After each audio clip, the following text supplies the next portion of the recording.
We've got some breaking news on a brand new IPO today, Cerebras Systems. Taylor, it's trading now? This is shocking. I want everyone to listen. We thought that they would price at like 150, 160. They priced at 185 last night. We heard, okay, it was maybe 20 times oversubscribed. It just debuted at 385, and then it trades down at 340. Jackie, my take on this is investor appetite for AI and AI systems. Cerebras is one of them. They're sort of the latest hot IPO that's coming, but just incredible that you think that they priced last night at 185, opened at 385, and still trading well in the 300s, up to 83% relative to that price. Feels just like the go-go days.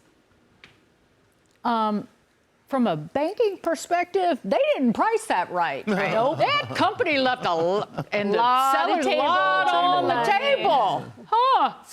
Some bankers got some phone calls. How about that pricing?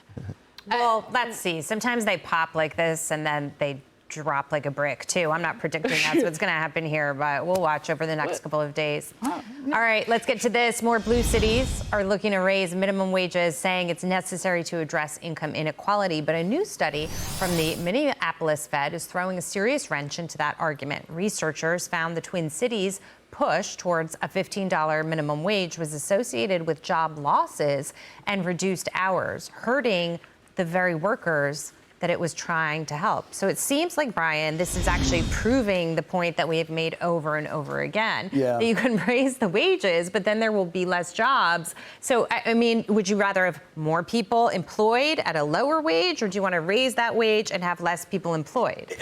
The great classic question there. And now they say the study somehow controlled for the effects of the riots and George Floyd stuff. And I guess that's maybe true. I don't really see how you can control for that at some level. So I kind of look at this as like it's part of this double or triple whammy of they made it way more expensive to operate a business in the Twin Cities. And at the same time, they made it way less safe for anybody to come there and enjoy those businesses. And the combined effect of it, I don't go down there at all anymore, but back in April, I went to a Twins game downtown. Took the whole dang family. It was super fun to go to the game, but it was a shock in Minneapolis. It was a shock. Nothing was going on. Wow. Absolutely nothing. And that's sad. And just one anecdote on the building across from the parking garage to the Twins game was an abandoned building, nice building, abandoned, and it was like papered over with these pictures of Renee Good and Alex Preddy, like, and you know, like in sort of that communist Che Guevara style sort of thing. Yeah, agitprop. And you walk down there like, if this wasn't a day game, I wouldn't come. Wow. And so it's this compound effect, Jackie, of all these things. Okay, but if you raise the wages and you make it expensive for businesses to operate, whether it's Minneapolis or it's here in New York City, it's going to be harder to operate. There are consequences to that. So we constantly hear, year after year, it's not just now, this we need more fair wages because cost of living is going up and people need to be able to, you know, comfortably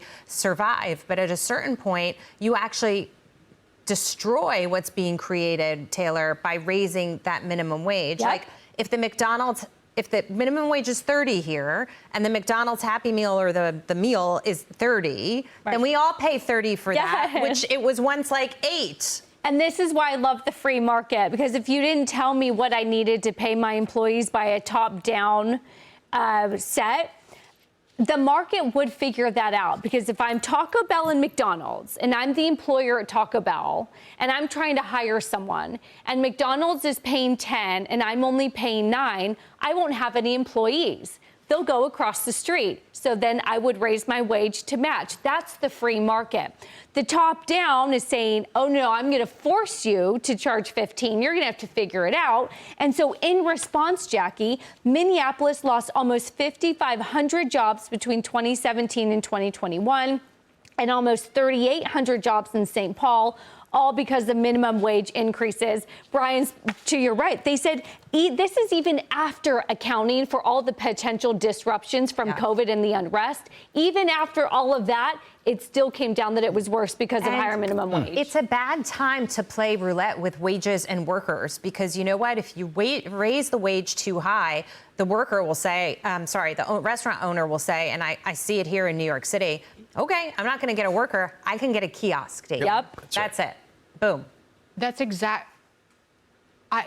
Why don't politicians actually go and read the body of research on these experiments? I just put this in. Raising the federal minimum wage would eliminate. There was a study done a few years ago, would eliminate about 1.5 million jobs across the country to, I think it was $15 an hour that they looked at. In Seattle did it. There was a study done. There was a second minimum wage increase to $13 an hour. It cut hours worked in low wage jobs, and hourly wages only picked up like 3%. Total payroll for low wage jobs fell. Workers lost an average of $74 a month. And it's city after city that has gone through this. Can they go and look at the research? You see it you see these kiosks everywhere nowadays too. Yep. You know, somebody do you think that has nothing to do with the policy put in place by these liberal cities that's happening? Yeah, and this is not a new idea. As you say, this has been tried all around the country. I know in California, they raised the minimum wage for fast food workers. Yep. And very rapidly, I think remember the number, roughly 8,000 jobs just evaporated. Some people didn't get fired, but they said, all right, instead of working 30 hours, we're going to cut you down to 20. So you are getting a higher wage, but fewer hours. So you end up with either the same or maybe a little bit less money than before. And also this wage, $16.37. What a strange number. Yeah. Why not 17? Like round it up to some sensible number.